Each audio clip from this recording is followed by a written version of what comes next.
Welcome to Reverent and Rebellious, a safe space for faith-based conversations on the things that nobody seems to want to talk about these days. We are reverent, we value truth, we elevate scripture, but we are also rebellious. We shatter myths and we destroy dogma, so jump in. Join us, Logan, Pat, and me, the brother Peter, as we get reverent and we get rebellious. What's up, everyone? What's going on, man? Man, starting to get cold again. I'm glad that this kind of ticked me off a little bit here. This like 60 degrees. I know it is starting to get a little chilly, Willie. You know, I hate a warm Christmas. Yeah, I've been through a few. It should not be. Wasn't it 2 years ago? It was like 70 degrees on Christmas. Yes, it was. I listened to this podcast called Rebuilders, and it's a pastor and a couple of his associates from a church in Australia. Okay. And it's really, really weird because they do a little banter, you know, at the beginning, how's it going? And you know, they're really into pastries. They call them pastries. They call them pastries? Yeah, whether they're donuts or croissants or whatever, they're all pastries. Yeah. And, you know, they started talking about getting close to Christmas. And it's like, yeah, it's getting close to Christmas. It's in the 80s today. I know Christmas is coming because by Christmas time, it'll be 90. So because their seasons are swapped. Yeah, exactly. How crazy is Isn't that weird? I would. Man, I can feel Christmas coming. It's starting to get hot. Yep, getting hot out there. Having a pool party for Christmas. Wild. I know, but that's their existence. So if it was cold, they'd be like, it just don't feel like Christmas. Exactly. I hate a cold Christmas. Yeah. That's I never crazy. thought of it that way. That's wild. I know. And then we're in the middle of our summer, and they're going, yeah, it's the middle of summer. It's 32 degrees outside. And it's messing with my head just a little bit. That is the way it crazy. goes, yeah. That and the toilets flushing. Flushing backwards. I've heard that. Yeah. Mm-hmm. It's crazy they don't fall off, being that it's flat Earth. I know. Like that. Well, Well, they're right up on the edge. They're right up on the ice wall. That's thing right. That's there, right. Yeah. So, if they take a walk too far in the wrong direction, they will fall off. That's right. And you know what? If you don't want to go in the wrong direction in your life, That's right. then you need to hit that like button and hit subscribe and leave us a rating and a review. Yes. On all of the things. Do the right thing. Do the right thing and comment and send us hey, We got an email. we got an email. Uh-oh. We got an email today Uh-oh. from Liz, one of our star followers.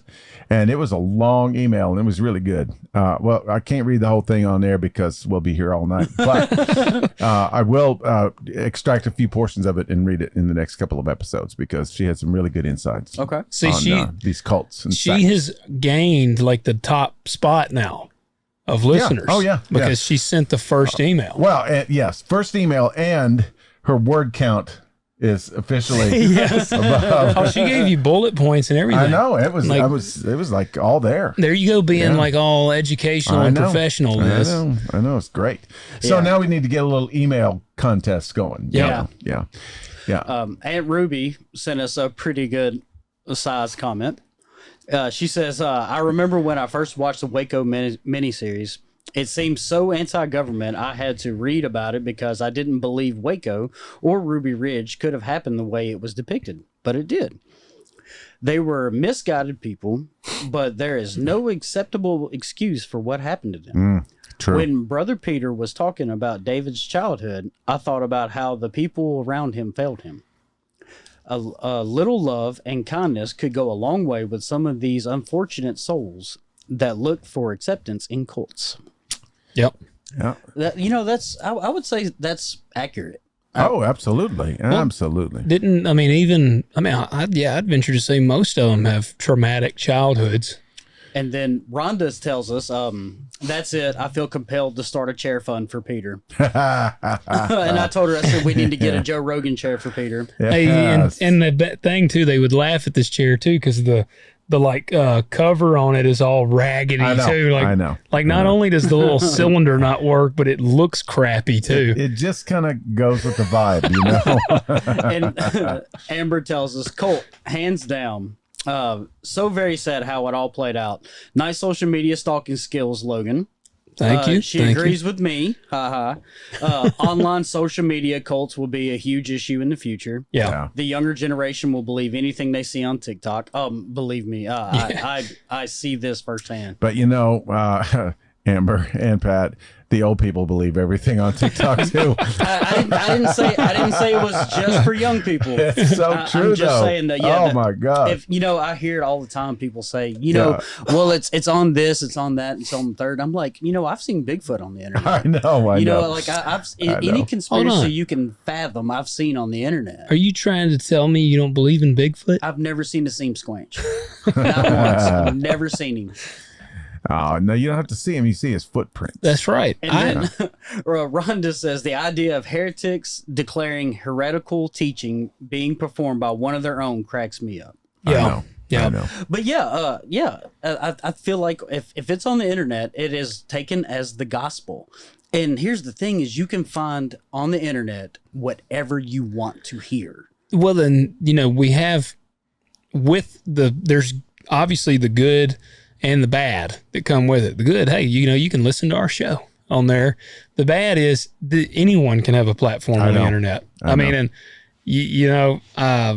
I won't mention any names, but I've seen some stuff on the internet where I'm like, these people have huge followings, and it's like, whoa. And I mean, you listen to some of the crap they're saying, and it's scary, man. And then in the comments, people are like, "Amen, brother."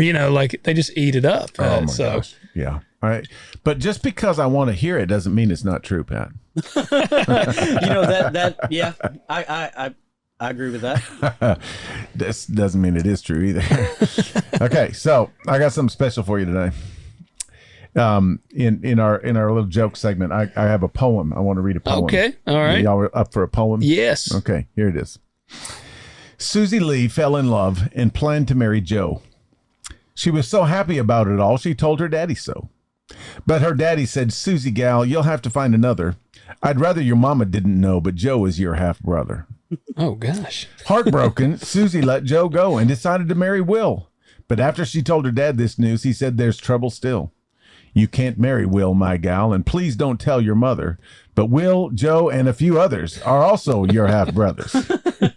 Devastated, Susie ran to her mom, who smiled and said, "My child, you do what makes you happy now. Marry Will or marry Joe. You're not related to your daddy anyhow."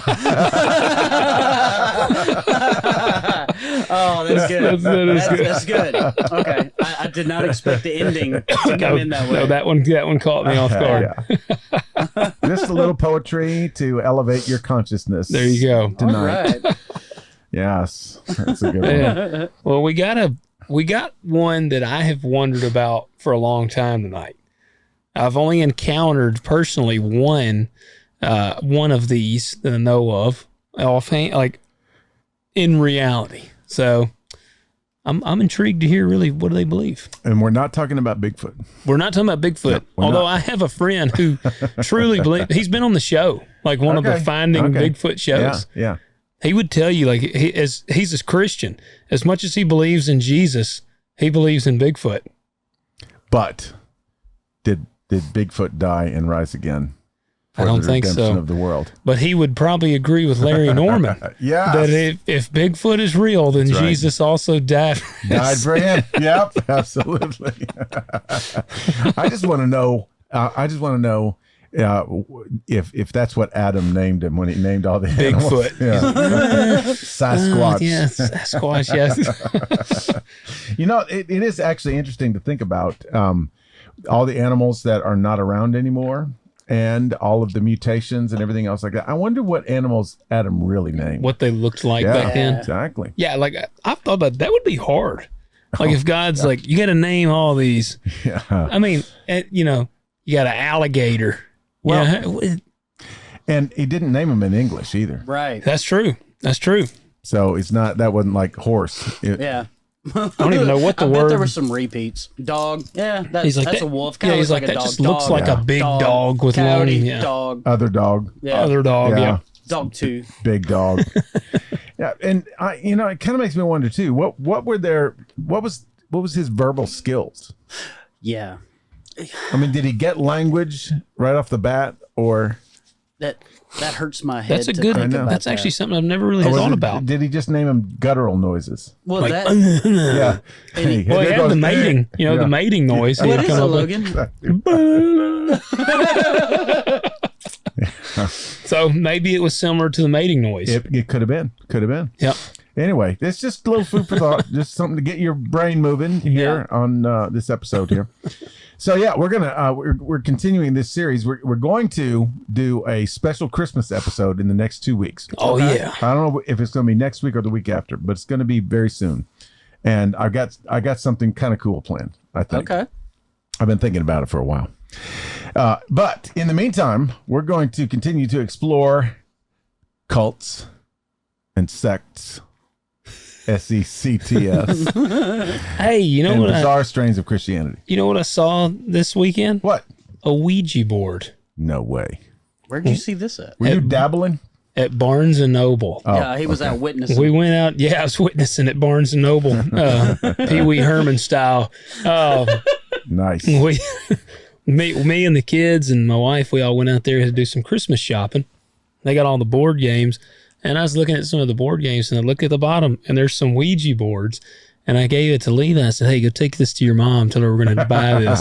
And so he was like, "What is it?" And I'm like, "Just take it." Just take it. She went over. I heard her be like, "Get that out of here!" Yeah, she probably went over and rebuked the whole pile in the name of Jesus, didn't she? Yes, that's what she ought to do. Oh, I can That's see exactly Marcy right. freaking out over that now. Yeah, she was like, "I don't even want you touching the box." Exactly. We don't want none of that Ouija stuff. Yes.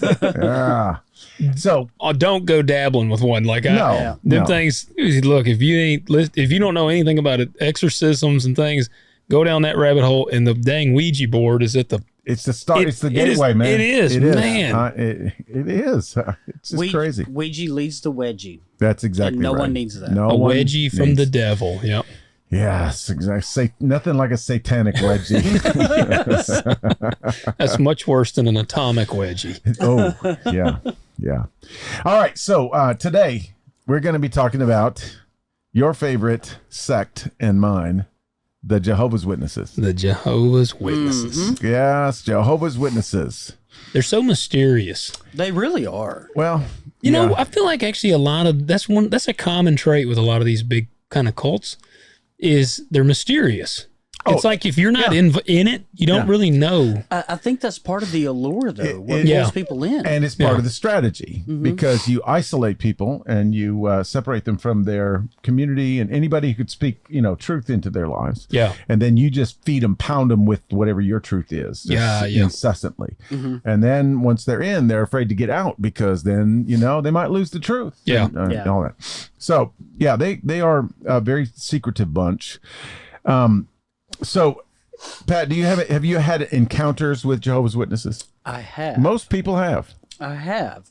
I had this buddy of mine. His name was Thomas. He was a Jehovah's Witness, come door to door, and he knocks on the door. And I think he was surprised to see me when I opened the door. And he's like, How long ago was this? This was right around COVID, right before Okay. COVID hit. Okay. Yeah. He started writing me letters after the fact. Wow.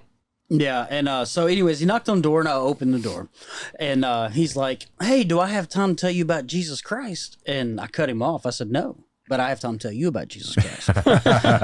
and it kind of threw him off, it threw him off his game, but I guess it tickled him. So now he correspond. He was calling me and texting me for a while. Wow. And we had good conversation. We really did. Like I told him what I believed, and he would talk about, the Watchtower and things like that. And I think once he saw that he wasn't going to sway me over, it's when he kind of broke communication. But Yeah. it was actually a really positive experience. Nice. Yeah. Well, I've got some literature. Well, I've got some literature for you. That's what Yeah. I told him. Yeah. Come on in here. Let me get some books I off the was shelf like, here. yeah, let me tell you all about it, man. Yeah, exactly. I got a library in Yeah. here. Got some What about commentary for you. What about you, Logan? Man, like I was telling y'all off air, I went to tech school with one. Oh, that's right. Yeah. Yeah. And I was telling them he didn't know about the concubine that gets chopped up into all the pieces and sent out. And of He course, didn't know any of your favorite Bible stories. no, he didn't. None of the gruesome ones like Samson and all that. Yeah. And so, naturally, if you're going to talk about the Bible with somebody, of course you're going to mention the concubine. You know, that's the first story I go to. And then it's the Witch of Endor right That's after right. that. Yeah. You know, what better way to share the story? Share the gospel right That's there. right. Yes. And he did not think that it was in the Bible. He was like, that is not in the Bible. And I said, yes, it is. Yes. Wow. And he left the faith and became a Christian that Really? day. That day. Yeah, You are after a liar. I read the passage of the concubine, he was like, I It saved repent. him. Yeah. Exactly. You are a liar. I am lying. I'm about to I'm say, I was sorry. like, you are lying. Forgive me for that one, Lord. I am Yeah, sorry. I mean, that's all you got to do is drop a concubine in there, and I was really hoping you would be like, no, I'm serious. Pat was getting excited down there. nothing says Jesus loves you like dismembered concubine. That's right. No, he probably went to the witness center harder after our conversation. Like, I got to double up my efforts, Gotta man. Step cleanse up my myself. game. Yeah, exactly. I got to knock on twice as many doors. Okay, so What about you? yes, actually, I've known in my life quite a few, All right. but the most profound sort of encounter. So I used to when I was in Washington, where I grew up, I used to play with these two brothers.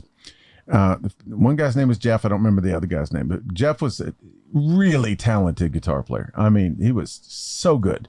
And his brother played the drums, and we would go and play with them every now and then, just kind of do pickup stuff. Well, Jeff Beck. yeah, Jeff Beck. That's what I thought. Yeah. And the other was Jan Hammer, I think. Yeah. Anyway, now they were not very forward with their Jehovah's Witness stuff. Yeah. It wasn't until around one Christmas time, honestly, because they don't do Christmas. Oh, that's sad. Yeah, it is. So the questions went back and forth, and it's like, oh yeah, no, we're Jehovah's Witness. Okay. Well, it turns out that that they have a really close friend, and her name is Gail Davies. Now, Gail Davies was a country singer. She had a record deal. She actually had a #1 hit back in the day, maybe in the 70s. Okay. What was it? I don't remember right now. I played it, but I don't remember it right now. Anyway, so I get a call from Jeff. Jeff Tassin, that was the guy's name. There you go. And his brother's name was Steve. It's all coming back to me. Yeah. Anyway, so he calls me and my brother, and he says, "Hey, Gail's coming to do a county fair right close to us. She doesn't want to bring a band. They don't have the money for it. So she wants to use us as her band." It's like, oh, that's really cool. So we get together and we practice and everything else like that. And we do this show at the county fair. We get paid. She's really nice. She wasn't that great, but it's okay, whatever. But anyway, so that was that. Yeah. So Gail is at Jehovah's Witness as well. Okay. So y'all were she the introduced outsiders. them. Yeah. Yeah. And so anyway, fast forward, like 5 years later, I moved to Nashville, and I am in my little house on the west side of Nashville, and I'm not doing anything, and Gail Davies comes to my door. This is quite some years later. This is at least 5 years later. Yeah. Yeah. And this is just to your front door, to your home. Yeah. Okay. Yeah. She's knocking on doors. Okay. Because that's Wow. what they do. Yeah. I thought you meant like she was like, oh, I'm going to look up Peter. No, she does not know I live What there. a She is happenstance. randomly knocking on doors. And I'm like, I don't know how to handle this, because I'm like in the middle of, I'm just getting started in the music business. I'm getting connected. I'm networking. Oh, you weren't like, yeah, I've been traveling with Jody. No, I was things just getting my feet wet. Yeah. And here she is. And I'm like, okay, so if I engage her in conversation and make her mad, then that's going to be a bad thing. Oh, yeah. But if I don't make her mad, then she's going to still come back, and she's going to keep coming back. And then it's going to be super, super awkward. Yeah, you were in a pickle. Yeah. So I hid under the kitchen table until she left. So she had not seen you. Nope.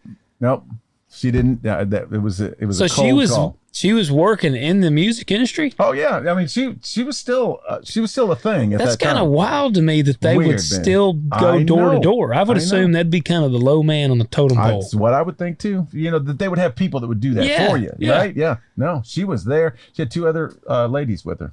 So if you were a celebrity Jehovah's Witness, Yeah. you would still probably do that. You're supposed to. Wow. No, I don't. We'll get to some of the celebrities. She but, never showed back up. No, she never did. The other two ladies came back at a particular time. I didn't open the door for them either. I don't want anything to do with this. Yeah. This we're talking business here. Almost everybody at some point has had an encounter with a Jehovah's Witness. Yeah, because they're everywhere. Yeah. And they get around. Yeah, there's several temples or whatever they call them around here. Kingdom Hall. Kingdom Hall. That's what they call them. Yeah. Yep. Is there one in? Let's see. I know There's one in Millington. One in Covington, right by the fire department. Oh yeah, that's right. I forgot about that. Yeah, it is. Yeah. They're always kind of modest little buildings with no windows. No windows. That's what always they stood kind out. of look like churches. Yeah. A little bit, but they don't. They're not big on the cross and all that kind of stuff. What's up with the no windows? They don't believe in the cross, do they? Well, they do, yes. I but thought they it don't. was a straight. Oh yeah, no, that's right. Yes, Yeah. no, they don't believe in the cross. That's Yeah. right. We'll get to that. Yeah, Jesus was crucified on a stake. Mm-hmm. Where? What? Yeah, Yeah. a pole. Yep. I'll wait till we get there. Yeah. Yeah, that's true. Okay, so the first thing I want to get out of the way, and this is the reason. This is one of the. Well, this is just like shot across the bow. Yeah. God's name is not, nor will it ever be, has it ever been Jehovah. I know that you've heard the name Jehovah. Yeah. I know that we sing, "There's no God like Jehovah." Mm-hmm. It's wrong. Oh. Okay. It's just wrong. Okay. And if you were to, if you Google Michael Heiser Jehovah, you'll get this 4-minute clip of him just going off. Blasting it. Yeah. So where do we get that? Well, we got it around. It became popularized in the 1500s, in the medieval time. Latin. That's exactly where it comes from. Gotta love that because you got the YHWH, right? Yeah. That's Yahweh. You have to assume the vowels in that because the Hebrew language, in its original form, did not have vowels. No. Yep. And so it's just the way they would write it. You would just understand what vowels go there, how you're supposed to speak it. Yeah. And so Yahweh, right? So around 1500, the Jewish scribes began to get this idea of the name of God, that it was too holy to write or to say. That was like when you see people do the G-D, That's like it. we said. That's the same kind of thing. Yeah. And so they began using the word Adonai, Adonai? my Lord. Isn't that a song? Adonai or whatever that? Yeah, it's El Shaddai. El Shaddai. Yeah, but they use the word Adonai in there. Gotcha. Because it rhymes. Yeah. And it's good. so when the term, so they started inserting when they started putting vowels in the Hebrew language, they took the vowels from Adonai and inserted them into the tetragrammaton, the YHWH. And so that added an O sound to it. So it became Yahovah. Instead of Yahweh, Yahweh, it was Yahovah. So they just made it Jehovah. Yeah, and so, then, of course, it's spelled with what looks like a J in Latin, but it's supposed to be a Y sound. But we're English, so we started pronouncing it with the J sound. So you're telling me Jehovah just came about by some mispronunciation and misspelling? Yep. Wow. It appears nowhere in the early literature. That's Like it doesn't crazy. from you read first century writings, all this stuff, and he in this little tiny article he gives a couple of examples of quotes from different academic sources, such as the Jewish Encyclopedia says Jehovah, a mispronunciation of the Hebrew Yahweh, the name of God. This pronunciation is grammatically impossible. The form Jehovah is a philological impossibility. Yeah. Encyclopedia Judaica. The true pronunciation of the Tetragrammaton Yahweh was never lost. The name was pronounced Yahweh. It was regularly pronounced this way until at least 586 BC, as is clear from the Lachish letters written shortly before this date. So there you go. Webster's Collegiate Dictionary, Jehovah, the definition. False reading of the Hebrew Yahweh. Yeah. Encyclopedia Americana, Jehovah, erroneous form of the name of God of Israel. Erroneous. Yeah. Erroneous, yes. Erroneous. So, yeah. Do you think of Vince Vaughn when you hear erroneous? I do. Erroneous. It's erroneous. What's that? Wedding Crashers? Yeah. Well, that's wild to me. And so then, I bet you'd piss off a Jehovah's Witness if you told him that. That's exactly right. That's exactly right. There's a guy named Ron Rhodes who is a Christian apologist and author. I've actually seen a few of his videos. He's very good. He says, if the Jehovah's Witnesses are correct, that God must always be called by the name Jehovah, and they are freakish about it. Freakish about this. Then Jesus was way out of line, for he never used this name when referring to the Father. That's what I was going to say. I'm assuming it's not in the Bible at all. Yeah, he goes on to explain that even though the Bible, the Watchtower Society publishes the New World Translation, we're going to get into that too. They make their own. They have their own translation. Even though their translation puts the word Jehovah in Jesus' mouth in their New Testament, the word Jehovah does not occur a single time in any legitimate manuscript copy of the New Testament. That's pretty crazy. So there you go. I've heard Jehovah all my life. I know. So now you're things. never going to be able to sing Days of Elijah the same way again. I know. That messes me up. It does. I love You to sing. love that song. I do. That's the one that's got the part in there that I really like. Yep. Where they're like, wee-hoo, dude. I know. Yeah. That makes that song even better kind of now awesome. that I know that. I know. Okay, so we got to start with before we get into the wildness of what they do and what they believe. We got to go back and figure out how they started. This is fascinating. Pennsylvania, right? Yes, and around Pittsburgh, honestly. This is the craziest thing. I did not know this. I knew about this guy, and I knew kind of some of the origin story, but I did not know this. So the guy's name is Charles Taze Russell. Taser face. Taze. I like that name. Did he go by Taze? No, I would. I don't think so. With that kind of beard and that hairdo, I would go by Taze. Yeah. He looks like a taser. But here's the weird thing about it. Where do you think what church denomination do you think he started in? Pentecostal? Nope. Baptist. No. Don't say Presbyterian. No. Methodist? It's the darn Seventh-day Adventist. Oh gosh! I was trying to think I'm like, all right, it can't. It's got to not be one of the obvious ones. Yeah, like we're pulling the trigger on all the big ones. I know. Pentecost. It's like, what are these Seventh-day Adventists doing? Yeah, what are they doing? We got cults coming out of them right and left. Jeez, man, we got the Davidians and the Branch Davidians. Him and David Koresh were pen pals. Man, I'll tell you what. Well, yeah, I got a special treat at the end if we have time. So anyway, Charles Taze Russell, he was part of the Seventh-day Adventist Church, and wouldn't you know, he started disagreeing with some of their teachings. Yeah. Yeah. And so, okay. So just give you a little background. He was born to Scotch-Irish parents, 1852. What a mixture. Yeah, I know.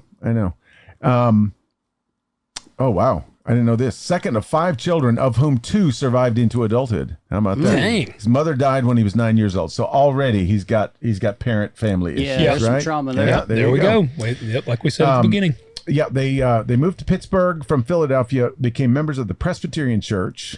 Then he left the Presbyterian Church to join the Congregational Church. That's not What is that? It's not a great move. It's like, what the heck is that? It's sort of closely associated with like the Puritans and that kind of thing. So very rigid, very yeah. Like a Quaker? It's in the same family. Yeah. Okay. Yeah. Quakers and Shakers are a little bit different, but Candlestick same makers. kind of And yes, exactly. It says, in his youth, he was known to chalk Bible verses on fence boards and city sidewalks in an attempt to convert unbelievers. He particularly noted the punishment of hell awaiting the unfaithful. He's a brimstone and hellfire kind of guy. Yeah, but then he had a discussion with a childhood friend on the faults in Christianity that his friend perceived. Contradictions in creeds, traditions, things like that. So it led him to begin to question his faith. At age 18, he attended a presentation by Adventist minister Jonas Wendell. He said, I don't agree with everything he says, but it gave me a renewed zeal and belief that the Bible is the Word of God. So there you go. So that's what kind of got him So he was going. questioning the validity of the Bible at this point. Yeah, he was. Is this all true? So on and so forth. Now, interesting thing, he gets married in 1879 to Maria Frances Ackley.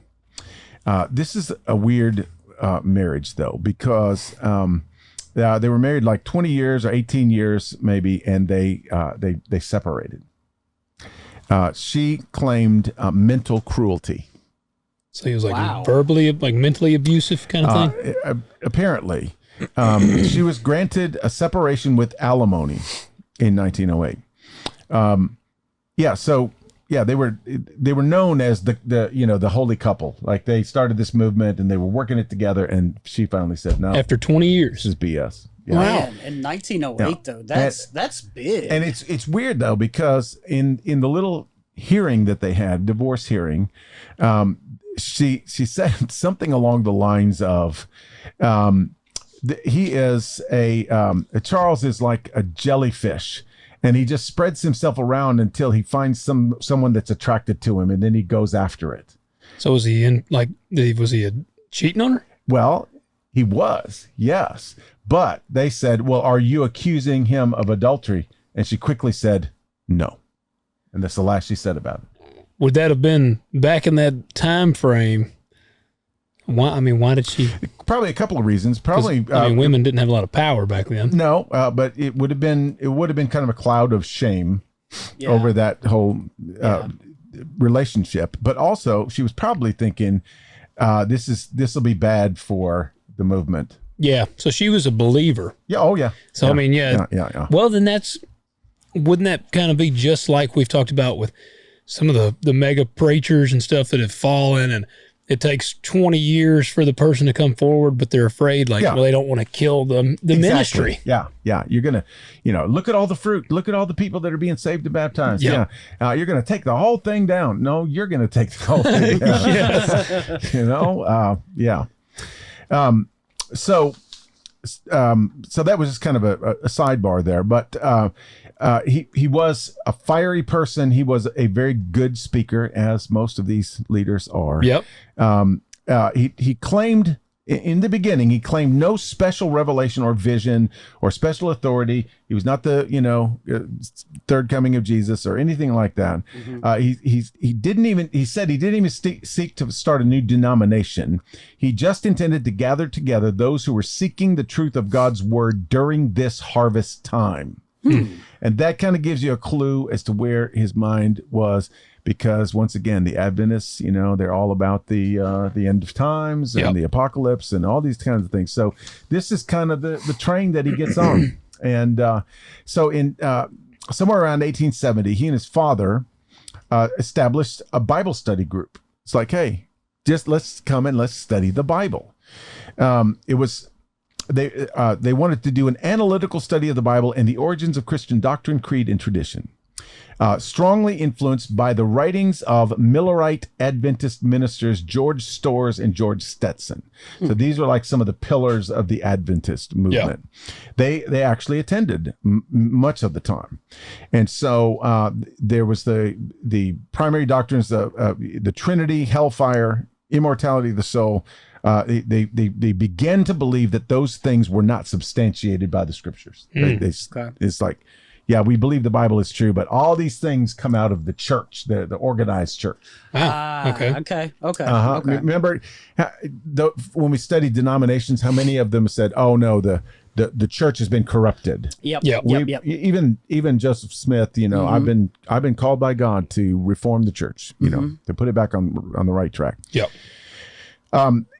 He receives a copy of Nelson Barber's Herald of the Morning, and this like is the nail in the coffin. He's like turning the corner now. He telegraphs him to set up a meeting, and they have this big conversation. He's infatuated with this guy, and he sponsors a speech in St. George's Hall in Philadelphia, and among the teachings Barber introduced was the view that Christians who had died would be raised in April 1878. So Russell bought this hook, line, and sinker. Whoops. He devoted his life to what he was convinced were now the last 2 years before the invisible spiritual return of Christ. He sold his 5 clothing stores for about $300,000, would be $8 million today. Nice. And then began writing articles and books with this guy. Did he give his money away or did he keep it? Well, we're going to find out Okay. that Charles Taze Russell kept every thin dime that ever came his way. All right. Well, yeah. So this is one of the big features of the Jehovah's Witnesses, of their movement, is publishing. Yeah. I mean, that What is it? Watchtower? it's called the Watchtower Bible and Tract Society, and everything comes out of that part of their organization. And they get new revelations all the time. Nice. I mean, That's nice. it's amazing how many new things God speaks directly to them, and they set themselves up as this is the only source of truth. We are the mouthpiece of God. Yeah. I mean, they're serious about it. Yeah. Very serious. So this is kind of a funny thing too. Russell was eager to lead a Christian revival and called 2 separate meetings of Christian leaders in Pittsburgh. His ideas, particularly about the rapture and the second advent of Christ, were rejected both times. In other words, the revival fell flat. Yeah. Nobody got revived. So Revival turns into needing resuscitation. yeah. So then it kind of started this whole scenario of we're going to predict the second coming of Christ. Okay. So he starts predicting stuff, and of course nothing comes true, and so he starts the age-old tradition of I must have miscalculated. Yeah. Yeah. Yeah. So we start going down this whole thing. Constant. Yeah. And I'm so right, just not 100% right. and then he begins to get a little bit full of himself, and he starts to disagree with this Barber character, and they part ways. The student turned on the master. Sure did. Russell withdrew his financial support of Barber and started his own journal. This is the germ of everything. He called it Zion's Watchtower and Herald of Christ's Presence. It's quite a name. Yeah, it's a little bit too long, I think. Yeah. Watchtower. It's not that catchy. Yeah. It's better. Barber went his own way and formed the Church of the Strangers. So you get the Watchtower and the Strangers. Wow. And Kind of like the name though. It's I kind know. of cool. Strangers. It's a good series of movies. Church of the Yeah. Strangers. The Strangers. Ooh, my wife hates that. And then in 1881, he founded Zion's Watchtower Tract Society. And this is where the whole publishing thing started. They intended to disseminate tracts, papers, doctrinal treatises, and Bibles. And this is where it gets kind of funny, because all materials were printed and bound by Russell's privately owned Tower Publishing Company for an agreed price. So he's making that distributed. cheese on the side That's what there. it sounds like. I read this other article, and it said that through his whole life until he died, they were publicly trading, and he owned 90% of the stock. So Wonder what his net worth was. I don't know, but he had a bunch of money. Let's see if I can look that up. Charles Taze Russell. Yep, that's it. And this will be at the turn of the century. Yeah, absolutely. Right around 1900, close to it anyway. He started this in 1881, started the society in 1884. And in 1886, that was when it became officially the Watchtower Bible and Tract Society.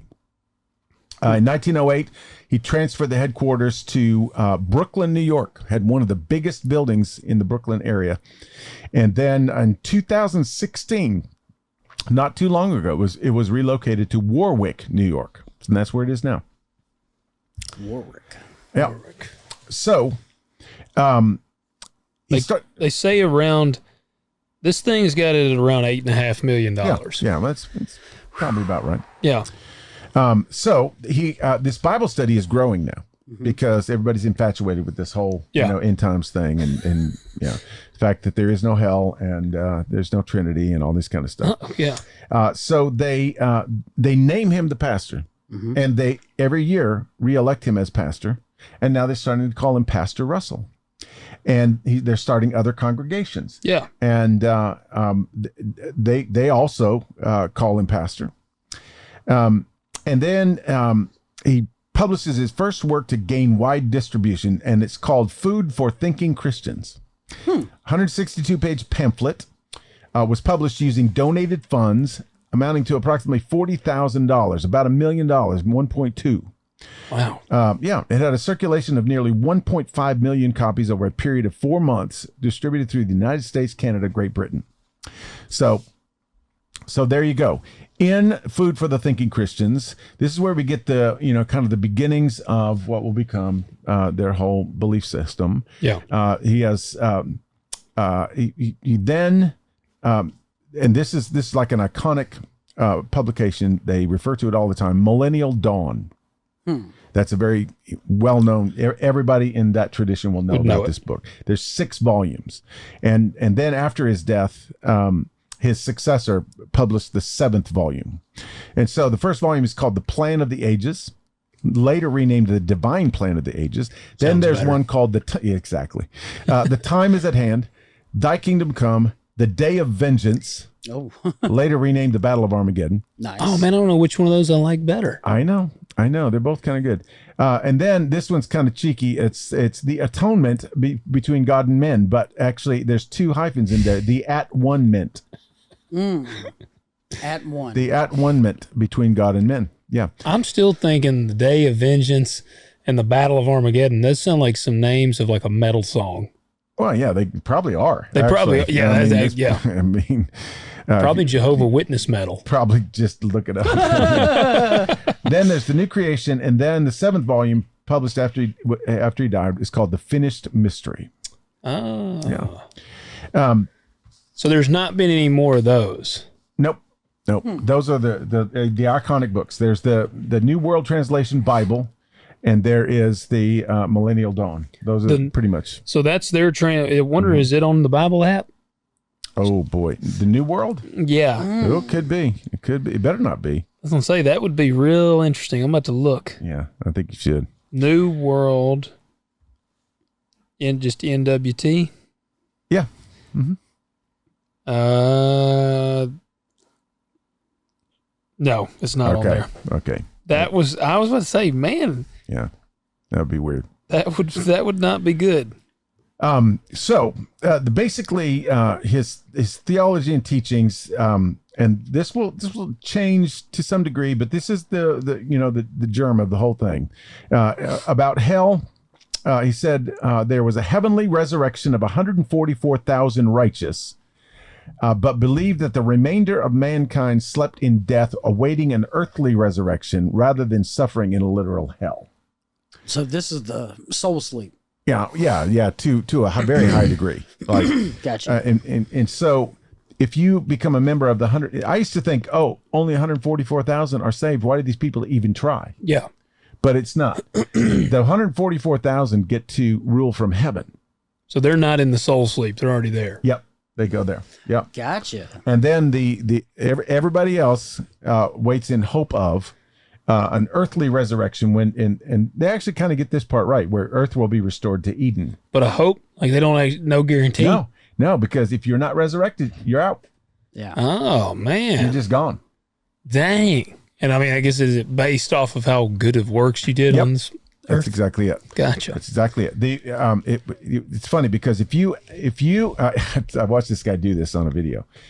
He's talking to a Jehovah's Witness and he says, "Okay, I've lived a terrible life. I mean, I've done every bad thing you could ever imagine. I've got 3 minutes to live. How do I enter the kingdom? How do I get saved?" And they're like, "It's too late for you, bro." Whoa. Yeah. Whoa. Yeah. Because you can't do that in 3 minutes, because you have to believe in Jesus, but then you have to do the work of Christ, to do the work of the Bible. And that has to be done over a long period of time. But so there is no deathbed conversion in Jehovah's Witnesses. But they don't even believe in Jesus the same way we do, right? No, and we're going to get to that right off the bat. Yes. So this is the... so the man that's in the hospital bed that's in that moment, he's like, man, I just want to pray and, I want to get saved. Can't do it. Can't do it. Nope. You'd have to show up and say, sorry, brother. I know. And it was funny because these people were just short-circuiting. They're going like, you what? You what, huh? You can't do that. But that's the salvation process. You have to believe in Jesus, and you have to carry out the good works of the kingdom, the Bible, all that stuff. Yeah. Okay, so his belief on the Trinity, he believed in the divinity of Christ, but differed from orthodoxy by teaching that Jesus had received that divinity as a gift from the Father after dying on the cross. Okay, so he was a man before then? Yes. He was the first and greatest creation of God. Okay.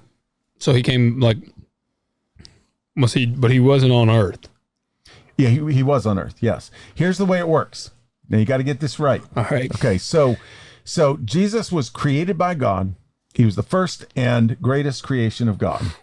And they associate Jesus with Michael the Archangel, Okay. a spiritual being. Huh. Yeah, they're one and the same.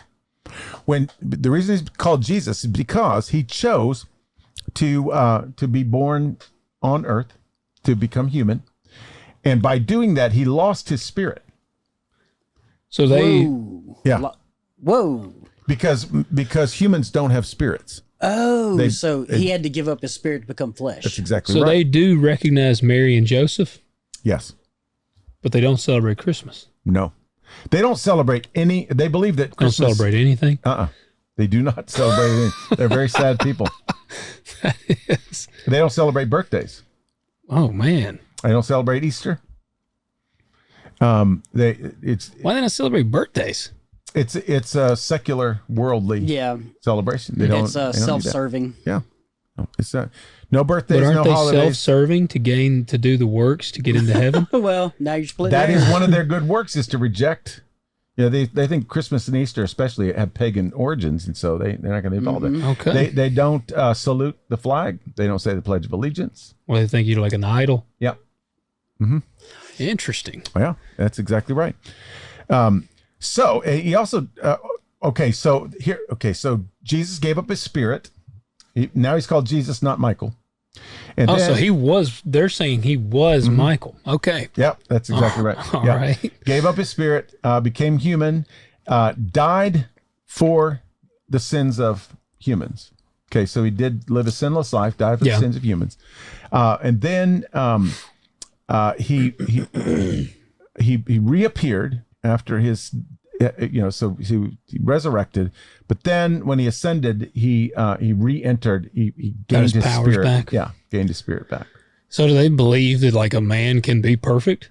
No, Then how was he? that's perfect? why you have to knock on doors. So Then how was Jesus? Because perfect? he was the first and greatest creation of God the Father.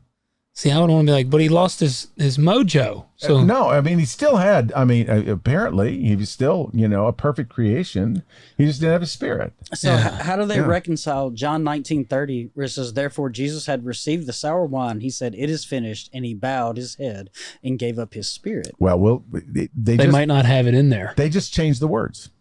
We're gonna look at some of the very subtle differences in translation that help Interesting. prop up this belief system. Okay. So they also say that Jesus' second coming has already happened.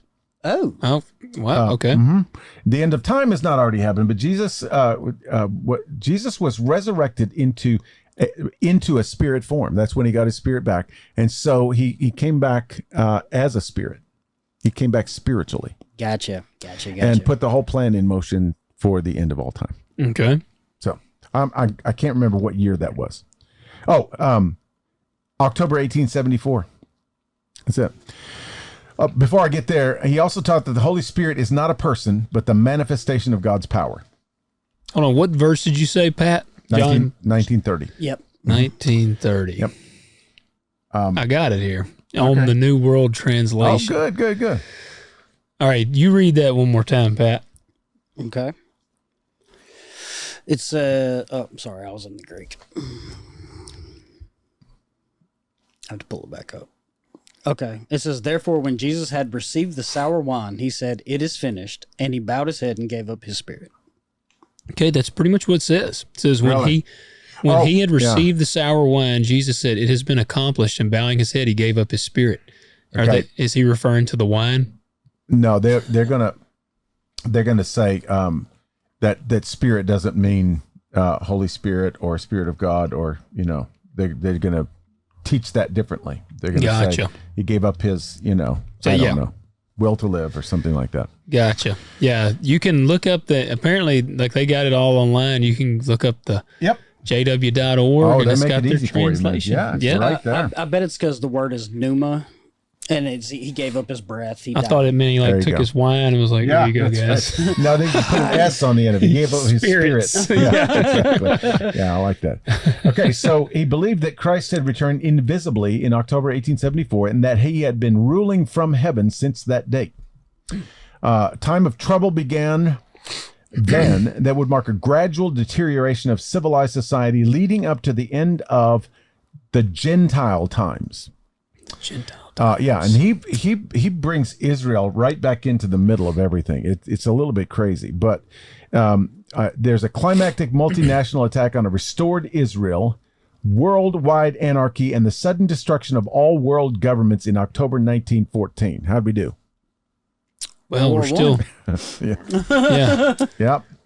After the outbreak of World War I in July 1914, Russell reinterpreted 1914 as the beginning of Armageddon. Okay. So he was like, "Here it is." Yeah, and see, this is convenient because just like you were saying last week, if you're going to predict the second coming of Christ or the end of the world, make sure you're dead before it gets there. Right. Yeah. So that's kind of what he did there. And he was also into, and this is still a part of their stuff, pyramidology. What is that? Pyramid? Pyramidology. Oh, yeah. What is that? Yeah. There's some kind of obscure, bizarre Christian writers in the late 1800s. He believed that the Great Pyramid of Giza was built by the Hebrews, associating them with the Hyksos. That's a whole nother rabbit trail there. Under God's direction, but to be understood only in the modern era. He says that the Pyramid of Giza is the Bible in stone. Is that the big cat? No, that's it's just the Sphinx. pyramid. Yeah. Mm-hmm. That's right. I'm thinking of the big Yeah. Sphinx. That's Certain Sphinx. biblical texts, including Isaiah 19, prophesy a future understanding of the Great Pyramid. So you can get pyramid stuff out of Isaiah 19. Okay. The pyramid's various ascending and descending passages represent biblical concepts such as the fall of man, the provision of the Mosaic law, the death of Christ, and the exaltation of the saints in heaven.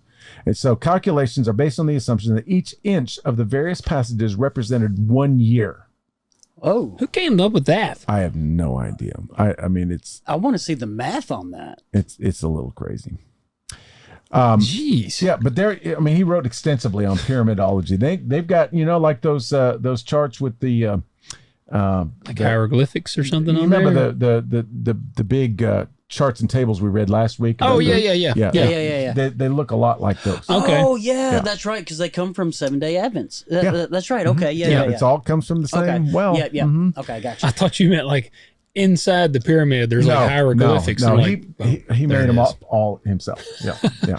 Well, that's convenient. Oh, yeah, exactly. Kind of like Joseph, nobody could see the whatever he was interpreting when he was working. They couldn't see it. Yeah, that's that's exactly right. Yes, I don't know. I mean, it's like he got a hold of some books and some bad spaghetti or I something. was going to say some peyote. Yeah, exactly.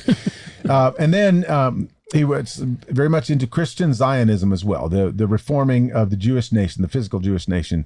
It says here that in 1910, he conducted a meeting at the New York Hippodrome Theater with thousands of Jews attending.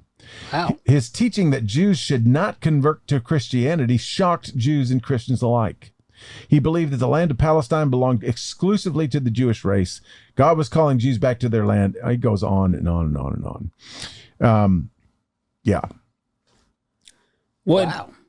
This was before Israel was. Oh yeah. even Oh yeah. It was nation. 1941. Yeah. Wow. So yeah, he's all into that. So he dies in what year is it? 1916. Okay. Yeah. He became ill with cystitis, but at this time he was touring. He was going to all these different nations. Okay. And here's the interesting thing about that is his sermons were published. And oftentimes his sermons would be published in secular newspapers. Okay. Wow. Okay. And So he had a platform. he absolutely had a platform. And it's so crazy because we think, oh yeah, we invented, influencers and brands and platforms. He had it all going. Making newspaper then was a big deal. Oh yeah. Yeah. But here's the crazy thing about it is he would go on these long, extensive tours, and he would preach in these different places. Well, as time went on, he felt the need to make it more and more and more spectacular. Here's, Pastor Russell teaching in Taiwan, which was very exotic. You had to take a big ship over there, So he would get on these ships and he would go to all these different places. And so he would publish these sermons, and they would, at the beginning, the intro would have something about, it's so good to be here in Honolulu, Hawaii, and I can see why they call this a paradise, and all these different kinds of things. And then we get into his message. Yeah. Well, the insiders discovered that he was not going to these places.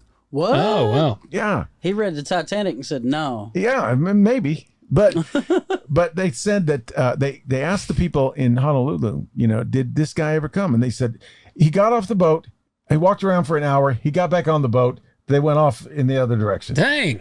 And he writes this whole sermon that he supposedly preached at a big, and he would go, oh yeah, thousands of people were there, we had such a great time, all that stuff. So you have no idea how many of those sermons were just actually made up.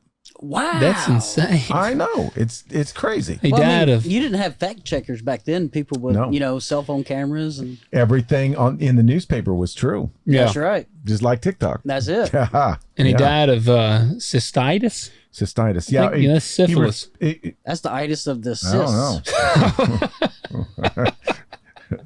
Like Al Capone. Maybe. I don't know. Might have died of syphilis. That's crazy. So he was just lying himself into fame. Yep. And he was a very authoritative dictator kind of figure. Nobody really liked working for him or with them. Shrewd businessman. He was a penny pincher. And he says here that he was eager to collect funds from the selling of Millennial Dawn. He cheated several of them financially, and he issued thousands of Millennial Dawn books under a female pseudonym. How about that? Wow. Yeah. Anyway, so he claimed, this is where he gets also into, we don't want to get involved with any of the government stuff. We don't vote. We don't have opinions on laws. We don't follow the law unless we are forced to, all this stuff, except for when people slandered him. He was the first one to go to court. So are they kind of like, are they somewhat like sovereign citizen? That's kind of that's kind of their mindset. Yeah, we're citizens of the kingdom. Yeah, we don't have to. That's exactly right. Okay. So in 1903 is when his wife files for legal separation on the grounds of mental cruelty, referring to forced celibacy and frequent cold, indifferent treatment by him. All right, forced celibacy. Yeah, the old apparently Maria wanted to get a little action and it wasn't happening. Yeah. She never said. Ooh. No, she didn't do the mating call. Neither did he, apparently. Yeah. Wow. He had been out witnessing too much. Well, in court, her attorney alleged that in 1894 he had engaged in improper intimacy with Rose Ball. I didn't make that up. By then, 25 years old, they cared for her as a foster daughter, said to be an orphan. Is that Lucille's mother? Could be. They could be related. But this is where the jellyfish comment comes in. Okay. That Mr. Russell was an amorous jellyfish floating around to different women until somebody responded. And then he said, "Oh, are you accusing them of adultery?" No, we're not. Okay, So one more thing about Charles Taze Russell before we get into modern JW is he went on this kick for a couple of years trying to sell miracle wheat. Oh, yeah. He said this is I don't know, celestial wheat or something like that. It has supernatural powers. It outperforms every other strain of wheat. So it's what I'd want to plant in my field. I was going to say, Logan, except for, you need to be marketing this. Except for he. Okay, so he was marketing for double the price of regular wheat, right? And then he would sell it himself for $1.25 instead of $1. And so he would make a little extra off the top if you bought it right from him, right? Yeah. So there you go. Thanks. So you didn't get a deal going straight to the man. No, you have to pay more because apparently it comes right from and he claims that he never got a penny from the sales of the miracle wheat, but his organization did, which he owned all the stock in. Yeah. So that's how that went. That's Charles Russell. What do you think of him? Sounds like a real nice guy. Yeah, I bet he's a blast to hang out with. Yeah. Yeah.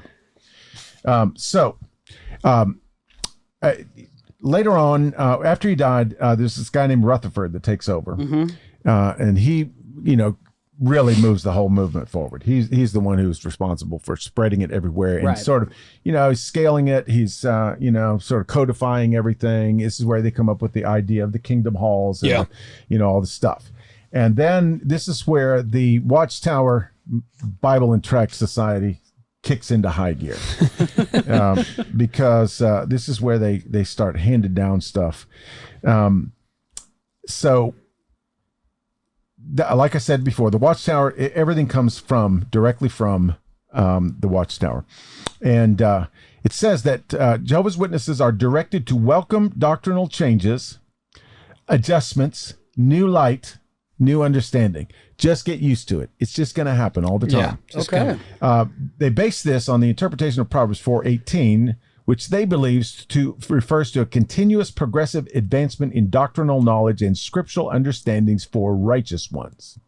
Okay. Yeah. So the Holy Spirit helps them to discern deep truths that were not previously understood. How about that? It results from the application of reason and study, the guidance of the Holy Spirit, and direction from Jesus and the angels. They claim infallibility and divine inspiration. And if you watch a video or hear an interview about somebody who has come out of, they will say that something comes out through the society and it is absolute truth.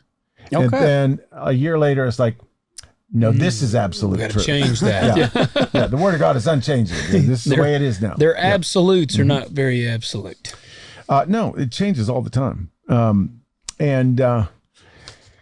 won't get into all of that stuff, but here we go again. After the death of the apostles, the church embarked on a great apostasy.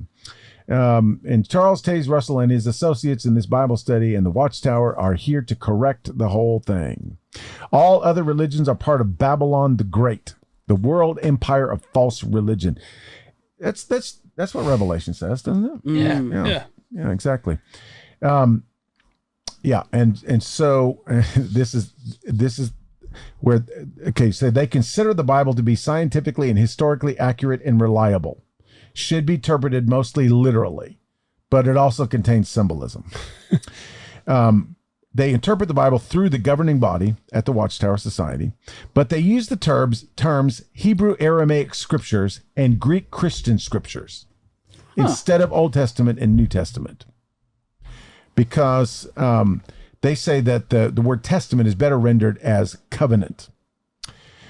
So why are they worrying over that?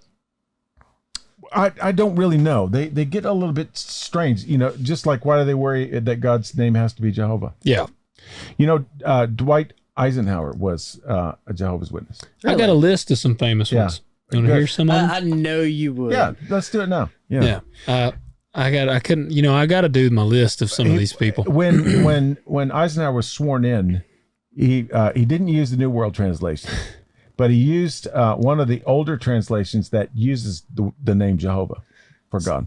Well, it's got him. So Prince was he was raised and remained a member until he died. Really? Said he remained a member until he died in 2016. Wow, he didn't want to be shunned. Now, Michael Jackson. Yeah, that was a famous one. Yep. Yeah. King, and said he remained a member until the 80s. That's when he started with his plastic surgery. That's what happened. See, if he had stayed a Jehovah's Witness, he would have never done that. No, he couldn't have. No, he would not have. Dwight D. Eisenhower's grandson, David, and David's mother, and Barbara Ann were all that. And like I said, and David. Hayden, the little actress, Hayden Panettiere. You know who I'm talking about? Yeah, the girl from Scream. Yep, her mom is one. And Naomi Watts' father is a Jehovah's Witness. Serena Williams was raised as one, and she has, I guess she still is, she's spoken publicly. Her and Venus. Mm-hmm. Other noticeable ones, let's see if Dave Mustaine. Wow. That checks out though. Yeah, he was raised as one. Mm-hmm. You know, the Wayans family. They're Jehovah's Witness. Damon Wayans. And Damon and all that. Yeah. Wow. Yeah.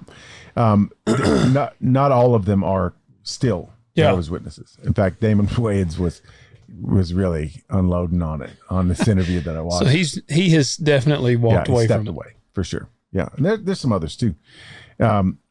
So here's what. Okay, so last thing on the Bible, the Old Testament contains prophecy that was fulfilled in Jesus. The New Testament is primarily directed to the 144,000 chosen by God for life in heaven. Yeah. So there you go. There you go. All right. So God is the creator, supreme being. They do not hold to the Trinity. God is the Father, invisible spirit person, separate from the Son, Jesus, and the Holy Spirit, because the Holy Spirit is God's active force. It is possible to have a personal relationship with him as a friend. He is kind and merciful, would not eternally torture wicked people. So they don't recognize. So the Holy Spirit is just basically a power of God. Yeah, it's the force of God, active force of God. Yep, that's how God does his work. Okay, now here's where we get to Jesus. They believe that Jesus is God's only begotten Son, that his life began in heaven. God's first creation, the exact representation of God, but a separate entity, not part of a Trinity. This, and we'll get to this too. God created Jesus and then created all things through Jesus. Okay, so we'll kind of tuck that away. They believe that the Archangel Michael, the Word of John 1:1, and wisdom personified in Proverbs 8 refer to Jesus in his pre-human existence. He resumed these identities after his ascension to heaven following his death and resurrection. They also identify him with the rider of the white horse in Revelation 6. Yeah, see, we just talked about that. They went off the rails on that one. If you want to know who the rider on the white horse is in Revelation 6, go back about 5 episodes. Yeah, you'll hear it. His birth on earth was accomplished when he willingly allowed himself to be transferred by God from heaven to the womb of the Virgin Mary. Then he was executed as a sacrifice to atone for mankind's sins, becoming the eternal Father to the human family. After his death, he appeared to his disciples, convinced them of his resurrection, ascended to heaven to sit at Jehovah's right hand until he becomes the promised king of God's heavenly kingdom. There's a little bit more on that, but that's essentially who Jesus is. Jesus is a created being that's special, just special. They do not. That's the whole thing. The cross. They used to use the cross and the crown symbol on tombstones and publications, but since 1936 they have rejected the idea that Jesus died on a cross and instead teach that he died on a single wooden stake, asserting that the Koine Greek word staros refers to a single upright post. They're not the only ones that think that. Really, they're the only ones that would die on a hill for it. That's the thing. Yeah. So then we get to Satan, originally a perfect angel who developed feelings of self-importance, craved worship that belongs to God. So, tempted, persuaded Adam and Eve to obey him rather than God. They do not believe Satan lives in hell or that he's been given responsibility to punish the wicked. They're all involved in this tribulation, last days, all this kind of thing. They do believe in that 1,000-year reign where he gets bound up and then they don't believe in hell, do they? No, they do not. No. So where do they believe that Satan gets cast? Well, they believe that the lake of fire is just for Satan, how he's destroyed. So no one goes to hell? Nope. Or does everybody there? I guess they're in that little soul sleep we talk about, and you just cease to exist at the end of time. You just don't get resurrected. Gotcha. You don't get what's behind door number 2. Yeah. They just poof. Yeah. It's done. Yeah. So annihilationism. Yeah. It's some sort of weird version of that. Yeah. They teach that hell is not a place of fiery torment, but rather the common grave of mankind, a place of unconscious non-existence. That's the idea. Okay. So when your loved one dies, you have no idea. It's a crapshoot. Even if you're like, they've been in church, they've done this, you don't know. But it's like, but they still might not have done quite enough work. That's exactly right. They may not have knocked on enough doors. Yeah. And so What It's a like non-comforting You won't. Yeah, thing. I know. You won't know if you'll see him again until You get there. that earthly If resurrection. you get there. If You might get not there. have knocked on quite enough That's what I'm doors. talking about. You ain't got time to worry about them because you're over there knocking on more doors. Yeah. Man. And so we talked about that salvation thing. How do you get saved as a Jehovah's Witness? Mm-hmm. You believe, intellectually and spiritually, and then you do the work. You have to do the work. They are not once saved, always saved people. Oh, So you can lose your salvation. Oh, but you can. Yeah, absolutely. That's why you got to keep going, man. I was going to say, so it's a work-based faith and no days off. There's just no guarantees in this faith. No, not at all. And then they got this 144,000. They're born again as anointed sons of God in heaven. The kingdom of heaven is a literal place in the stratosphere somewhere that is ruled by Jesus, God the Father, and the 144,000. Okay. That's the kingdom. Like it's a physical place. Yeah, physical place. And then when Jesus talks about other sheep in John 10, other sheep, he's referring to a separate class that has earthly hope of earthly resurrection. That's the other sheep. Okay. Basement level heaven. Yep, that's exactly right. So, and then, oh boy, you read. Let's not get into all the eschatology stuff. It really is. Honestly, what Russell did and then what Rutherford did later is they basically took Darby's dispensationalism and just modified it to work with all of this To other weave stuff. in? Yeah. So Jesus has already returned invisibly, and we're in the tribulation time right now, and then it's all going to come down to the 1,000-year reign, and then the Battle of Armageddon, and then What do you call it? Biblical gymnastics. Oh, absolutely. You got to really squeeze some things in there in order to make it happen. So I wanted to go through just a few of their oddities. Okay. The way they practice life, basically. It's one thing where I'm really thankful for our faith. I don't care how good of a person you think you are, man. None of us are good. Like, that's the thing. And I'm not saying that to be like, because there's people that go extreme. It's like, we're all raggedy pieces of crap. Oh, no, we don't go there either. No, but you can, like, I've seen there was this little cartoon. It was really good. And it shows this dude, he's like walking down the sidewalk or something, and walks up to this guy, and the guy's like, "Are you a Christian?" He's like, "Well, I'm a good person." Yeah. And he says, "Well, do you think you'll go to heaven?" And he was like, "Well, yeah, I'm a good person." And he's like, "You're a good person. Are you really a good person?" He's like, "Yeah." And he goes, "All right, have you ever lied?" And he's like, "Well, I mean, I don't know. I'm sure I've told a little lie." "Okay, so you're a liar." Yeah. And he's like, "Have you ever stolen anything?" "Well, no, I'm not a thief." And he's like, you've never been on the clock at your work and you spent a little extra time maybe in the bathroom or doing it. And it's like, "Well, I mean, I might have done that." And he's like, "Okay, so you're a thief." You're a thief. That's and right. it runs through there. So it's like, dude, you can't.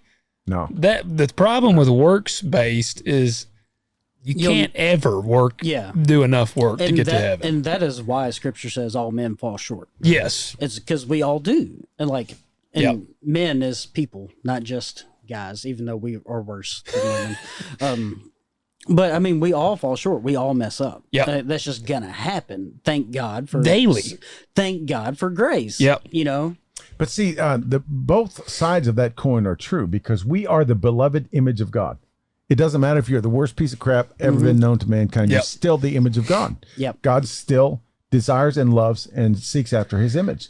Yeah. But we are the image of God, the perfect image of God in a terribly messed up world. Yeah.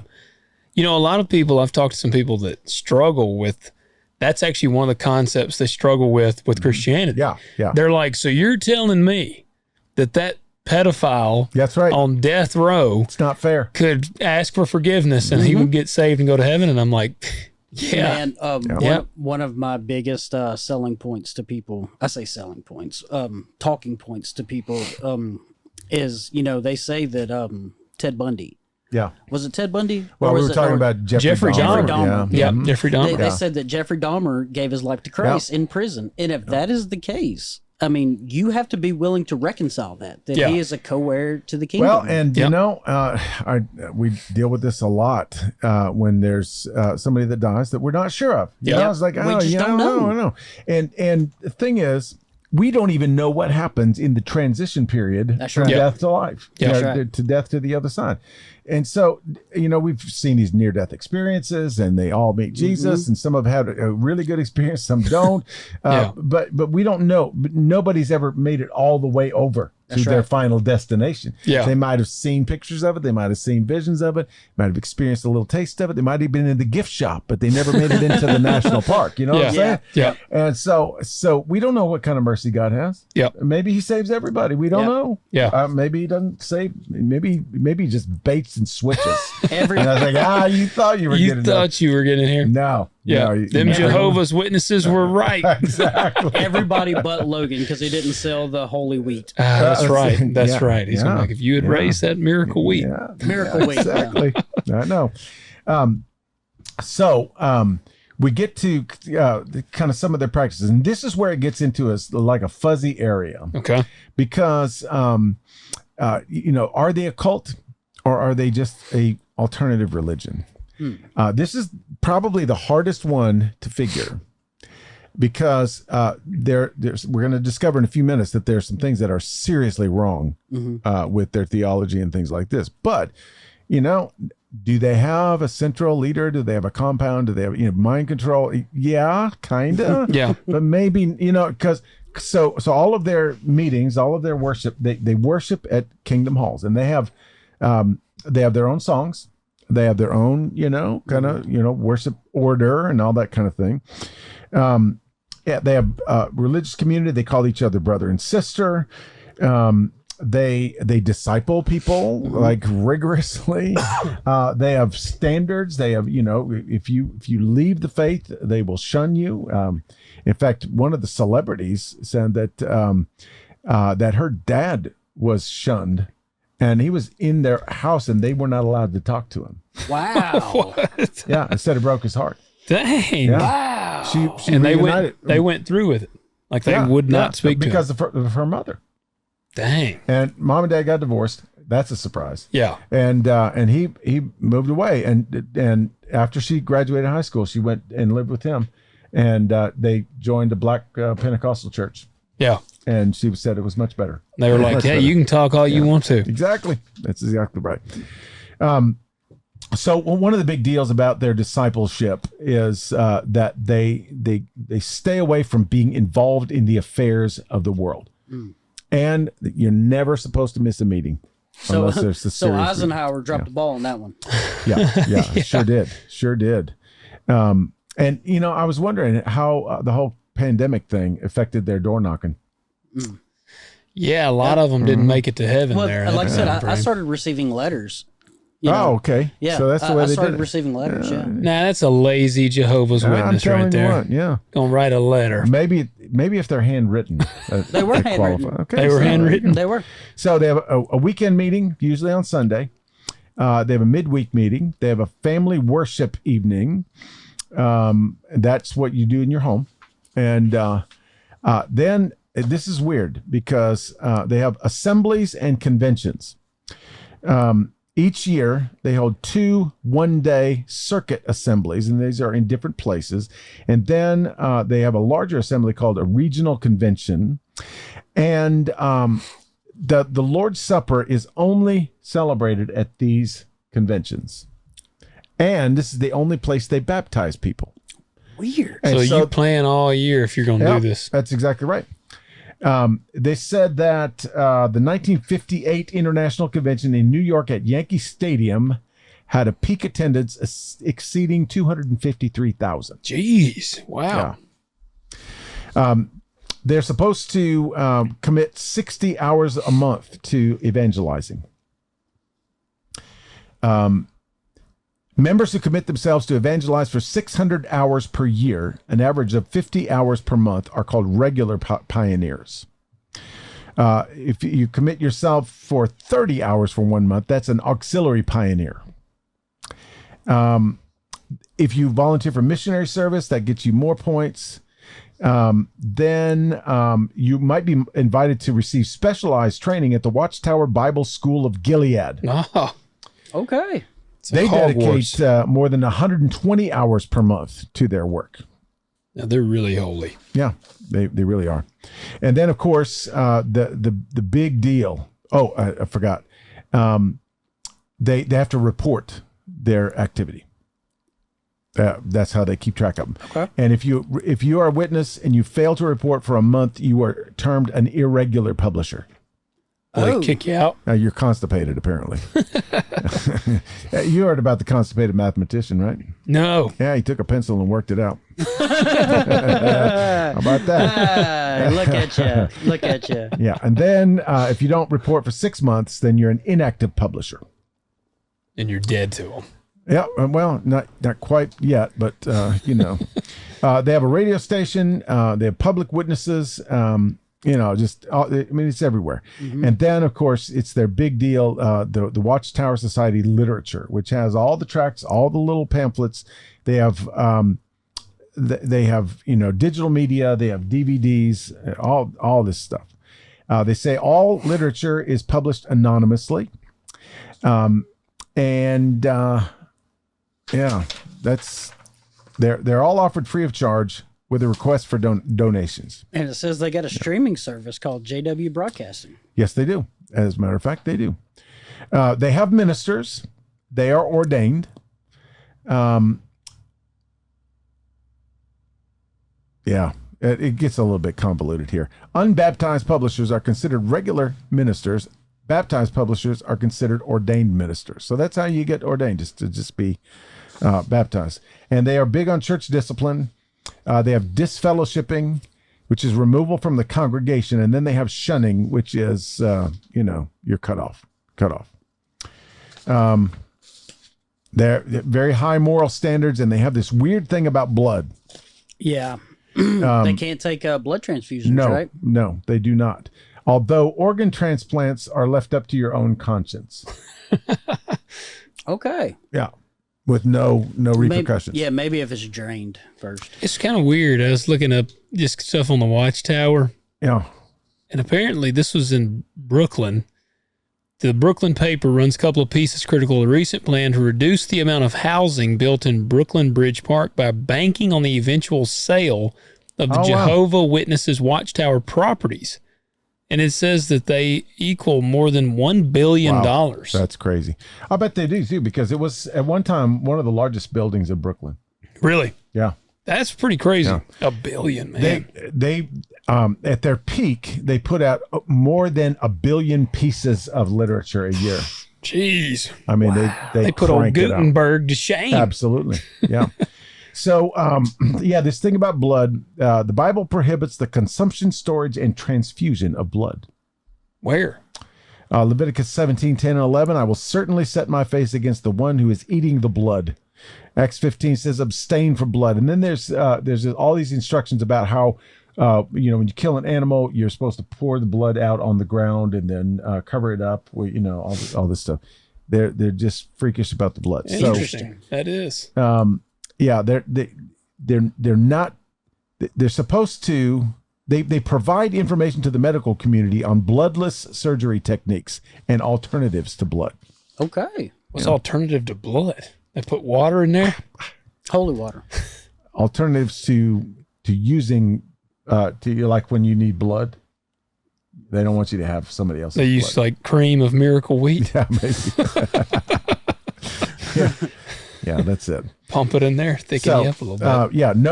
No weddings, no anniversaries, no funerals. But they do get married.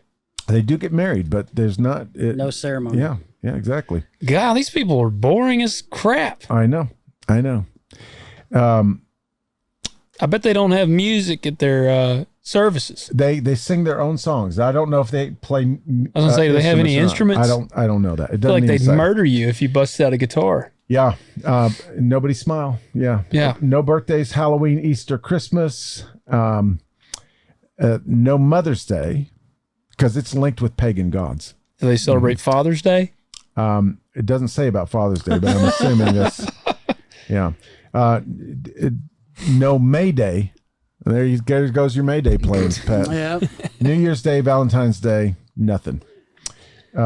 These people just, what a sad, that's just a bummer. That's Yeah. a bummer. And It is. because they say that their opposition to birthdays is based on how the Bible presents them, because the only birthday celebrations explicitly mentioned in the Bible are those of an unnamed Pharaoh and Herod Antipas, and both were associated with executions, and neither was a servant of God. Okay. Yep, that's it. So that's basically that's Jehovah's Witness in kind of in a nutshell. In a nutshell. But here's I wanted to talk about where their Bible translation. Yeah, here it is. Gets things really, really. You gotta hear this. How messed up it is. Okay, so I've just got 5 or 6 of these. This is the difference between NASB, which is God's translation, and the New World Translation. Genesis 1 and 2. NASB says, "In the beginning God created the heavens and the earth. The earth was formless and void, and darkness was over the surface of the deep, and the Spirit of God was moving over the surface of the waters." Here's the New World. In the beginning God created the heavens and the earth. Now the earth was formless and desolate, and there was darkness upon the surface of the watery deep, and God's active force was moving about over the surface of the waters. Okay. So is his force the Holy Spirit? Yep. Okay. Yep. There's no Trinity in our Bible. God's active force. Then you get to Zechariah 12:10. "I, God, will pour out on the house of David and the inhabitants of Jerusalem a spirit of grace and supplication. They will look on me, the one they have pierced, and they will mourn for him as one mourns for an only child," so on and so forth. That's also quoted in the Psalms. New World, "I will pour out on the house of David and on the inhabitants of Jerusalem the spirit of favor and supplication, and they will look to the one whom they pierced." They will look to the one, not they will look on me, Yeah. the one they have pierced. They will. So is that like implying that they're piercing God by killing him? So they're not recognizing Jesus? He's taking the place of God. Yeah. That's exact. Here's the most egregious. And actually, in one of my other encounters with the Jehovah's Witness, it wasn't that day, but this Jehovah's Witness converted to Christianity. And this was like Really? the first step. All right. Because this is blatant. And it's one letter. It's one letter. Here's the NASB. John 1:1. "In the beginning was the Word, and the Word was with God, and the Word was God." New World. "In the beginning was the Word, and the Word was with God, and the Word was a God." Well, God. okay. Changes everything, doesn't it? It does. So do they believe in Elohim? No. So then what are they saying is a God? A version. I guess they're going to say that it's like a divine being because God made him divine after he was crucified. Wow. Yeah. Okay. Here's another very interesting verse, John 14:10. "Do you not believe that I am in the Father and the Father is in me? The words that I say to you, I do not speak on my own initiative, but the Father abiding in me does his works." New World. "Do you not believe that I am in union with the Father and the Father is in union with me? Things I say to you, I do not speak of my own originality, but the Father who remains in union with me is doing his works." So they're just partners. Yeah. Yep. And this is my other favorite here. Wow. Colossians 1:15. "He is the image of the invisible God, the firstborn of all creation. For by him all things were created, both in the heavens and on earth, visible and invisible, whether thrones or dominions or rulers or authorities. All things have been created through him and for him. He is before all things, and in him all things hold together." Beautiful passage. Here's the New World. "He is the image of the invisible God, the firstborn of all creation, because by means of him all other things were created in the heavens and on the earth, visible, invisible, whether they are thrones, lordships, governments, authorities. All other things have been created through him and for him. Also, he is before all other things, and by means of him all other things were made to exist." It's a mouthful. That is a mouthful. A lot of other things. Other. If you took a shot every time they said other things in Because there. the text says all things, by him all things were created. Yeah, it's just other things. Now they just, other. Not all. Just other. Yeah, all the other things. It says Hebrews 1:6, and when he again brings the firstborn into the world, he says, and let all the angels of God worship him. New world. But when he again brings his firstborn into the inhabited earth, he says, and let all of God's angels do obeisance to him. So just to obey him. Yeah, and to admire him. That's what it means. Obeisance means. Wow. Thanks for depressing me. Yeah. So they don't, I mean, the scripture to me would almost remove like the Messiah element to Jesus. Yeah, it Absolutely. downplays Jesus for sure. Absolutely.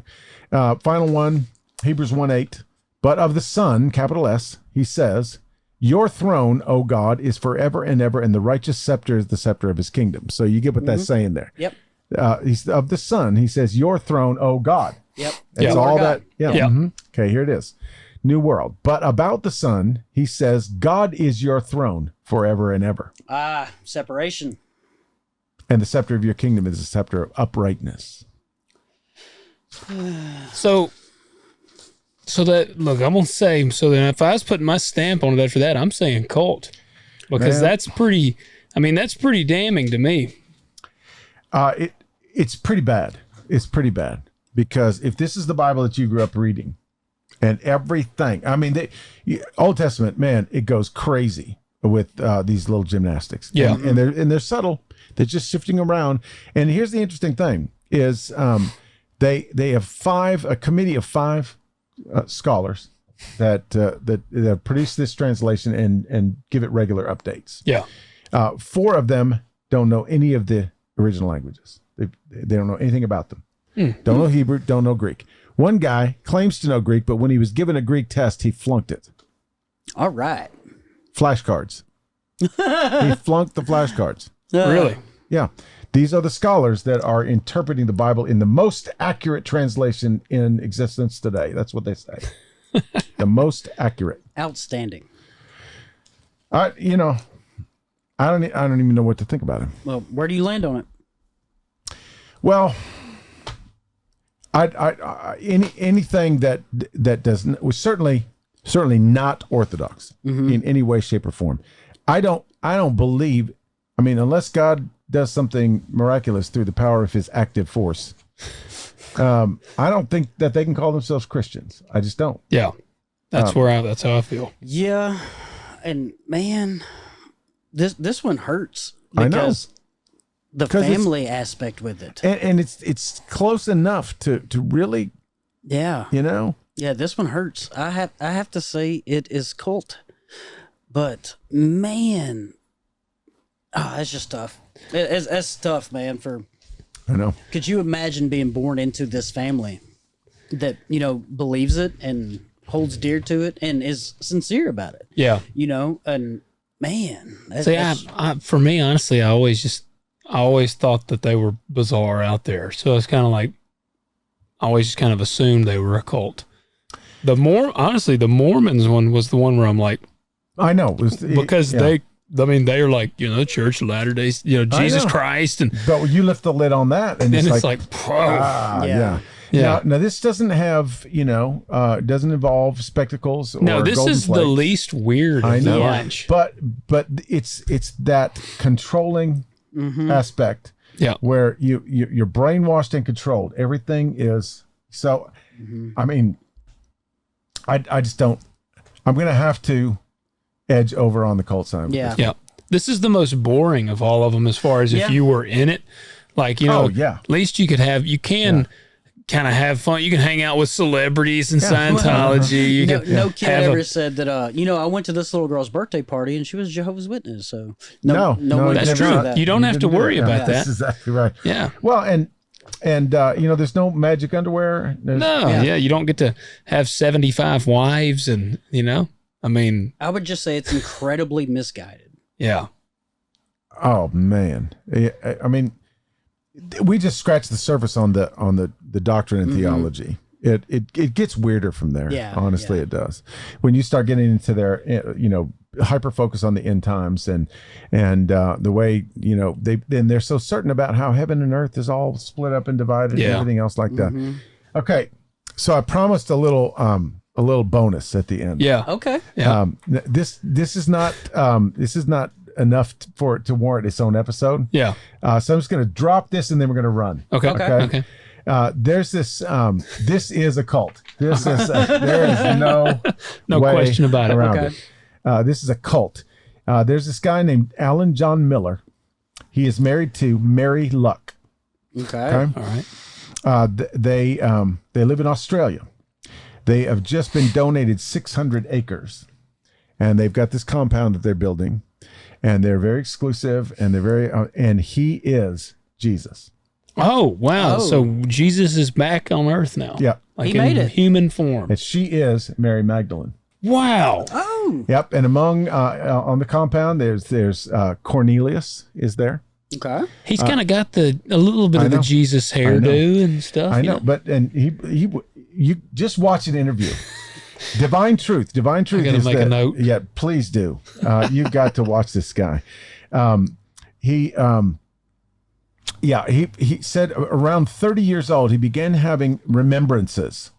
And he said, my earliest memory from when I was like 2 years old was a memory of somebody pounding nails through my feet.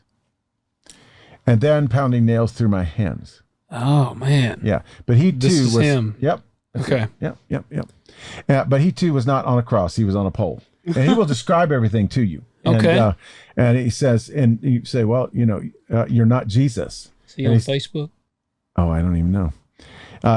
So they'll say, well, you're not Jesus. And he says, well, that's what everybody said back in 2,000 years ago too. Yeah. Yeah. And he So he you goes can't on and deny on. it. No, huh? Yeah, you can't deny And it. she says that since they began a relationship, that she's begun to remember things too, and she remembers his death. That she was at the crucifixion, and she starts bawling. She's like, "Oh, I just couldn't believe that the one I loved was being treated in such a way, and he never hurt anybody, and all those different kinds of things." And Cornelius was, he says, "Yeah, I'm remembering things too. I was a Roman soldier. In fact, I was there, and I was, he healed my servant." And then I was supposed to pound the nails in his hands, and he looked at me with that look, and I just had to walk away. Wow. So do you think these people believe it themselves? Yes, they do. They will tell you. His own son. See, here's the weird thing about it. The reason I bring this up is because he was a former Jehovah's Witness minister. Oh, man. All right. So this is where this gets you, Yeah. right? Yep. He was married before, and apparently got so out there with this Jehovah's Witness thing that his wife divorced him, but he had 2 kids in that marriage. Well, he saw Mary Magdalene. Well, there you go. See, but apparently, before Mary Magdalene, there were like 3 other Mary Magdalenes. Yeah. You got to find the exact Mary Magdalene. Yeah, it was just, he didn't have full revelation yet. So is she reincarnated? Yeah. Okay. So is he?